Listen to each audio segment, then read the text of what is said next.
A paz do Senhor, povo de Deus.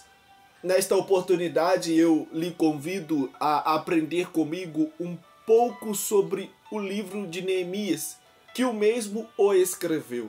É sabido que Zorobabel e Josué retornaram da Babilônia, onde estavam, depois de Ciro ter sido tocado por Deus para liberar o povo judeu. E isso já teria sido predito pelo profeta Jeremias, que determinou o tempo de sofrimento há 70 anos. Foi lendo o livro do profeta Jeremias que Daniel descobriu que o tempo de sofrimento e o tempo de exílio era determinado. Deus sabia muito bem o que estava fazendo, a fim de que o povo de Israel pudesse aprender com aquilo que eles erraram, pudessem ter uma recompensa, um castigo, uma colheita. Após Zorobabel e Josué retornar, 80 anos depois, Esdras retorna. Passa-se 80 anos que Esdras retorna, 13 anos depois de Esdras, retorna o que nós estamos hoje aprendemos, que é um homem muito sábio, muito estrategista, é um homem muito inteligente, um homem de Deus, um homem que era patriota, amava a sua nação, e o nome dele é Neemias. Quando ele retorna, é importante dizer por que ele retorna. Ele está trabalhando para o rei Artaxerxes como copeiro. O que é um copeiro, Guilherme? Copeiro era alguém, um funcionário do rei, que quando o rei tinha que provar alguma comida ou alguma bebida, o copeiro provava antes. E porque o copeiro provava antes, é necessário dizer que essa era a função de Neemias. Ele estava sempre provando antes do rei comer, porque se caso o rei tivesse que morrer, não morreria o rei, morreria o copeiro.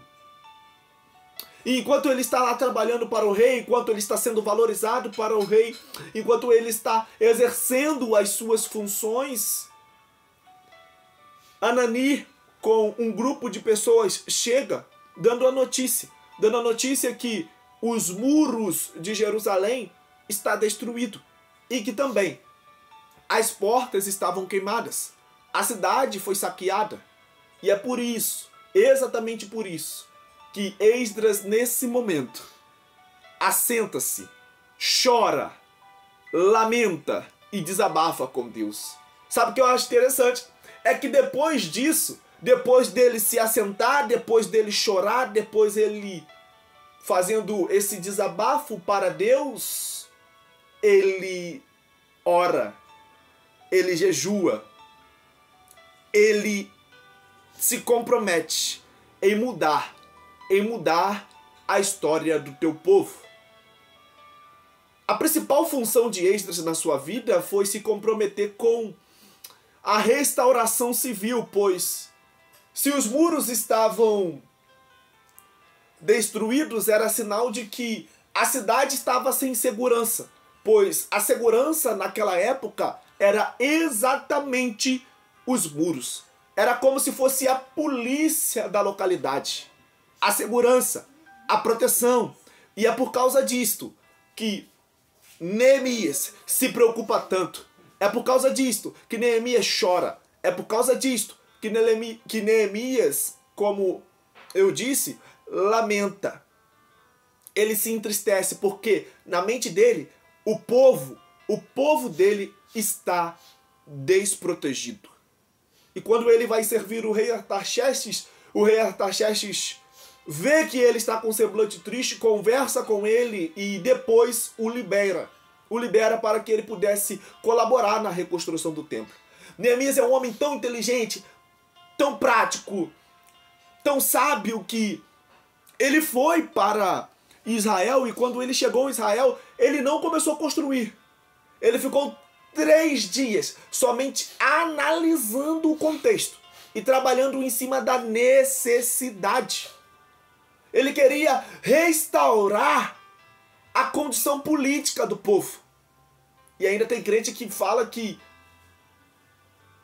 a igreja não deve se misturar com a política. É óbvio que a igreja não deve se misturar com a política. Mas a política precisa da igreja, pois a igreja vai aonde a política não vai. A política não vai dentro de uma favela, mas a igreja vai e muda a história do cidadão. A política não vai, às vezes, dentro de um presídio, mas a igreja vai e liberta o cidadão de uma vida promíscua. A política não consegue fazer milagres, mas a igreja, no poder do Espírito Santo, faz milagres e colabora com a política. A igreja certamente não precisa da política, mas a política conta com a ajuda da igreja, pois a igreja é a maior instituição colaboradora para o desenvolvimento da sociedade. Então Neemias está se preocupando com a política do povo, o desenvolvimento social do povo, e ele começa a reconstruir. Ele chama o povo e começa a reconstruir, trabalhar, botando a mão na massa. Ele apresenta o projeto diante de Deus, mas ele não fica parado. Ele ora, mas ele age. Ele junta oração com ação. Ele era um líder tão inteligente que ele falava para fazer, mas ele pegava para fazer. Ele não era covarde, ele não era omisso, ele era um exemplo de líder. Ora, o seu nome significa Deus consola. E o que eu acho muito interessante é que ele começou a trabalhar, ele começou a botar a mão na massa, mas Sanbalat e Tobias, juntamente com alguns concidadãos, tentaram fazer com que a obra parasse, tentaram desanimar a obra. Com isso, olha a resposta de Neemias. Estou executando um grande projeto e não posso descer agora. Versículo de número 11.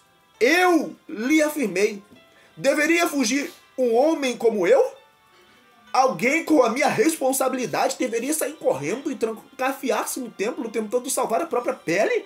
Ora, de maneira nenhuma deixarei de enfrentar o problema. Neemias foi para dentro do problema. Neemias foi resolver o problema. O problema é feito para ser resolvido. Nós não podemos deixar o problema nos vencer. Se chegou um problema na tua casa, se o problema é a área espiritual, resolve o problema. Se o problema é a área emocional, resolve o problema. Se o problema é a área mental, resolve o problema. Se o problema é a área financeira, resolve o problema. Se é a área conjugal, resolve o problema. Quanto mais problemas, mais soluções aparecem e mais habilidade e maturidade para lidar com os problemas teremos. O problema, na verdade, não é algo ruim, e sim uma oportunidade. Uma oportunidade de amadurecimento. Uma oportunidade de consolidação. É isso que o problema faz. A liderança de Neemias é muito importante para o povo de Israel.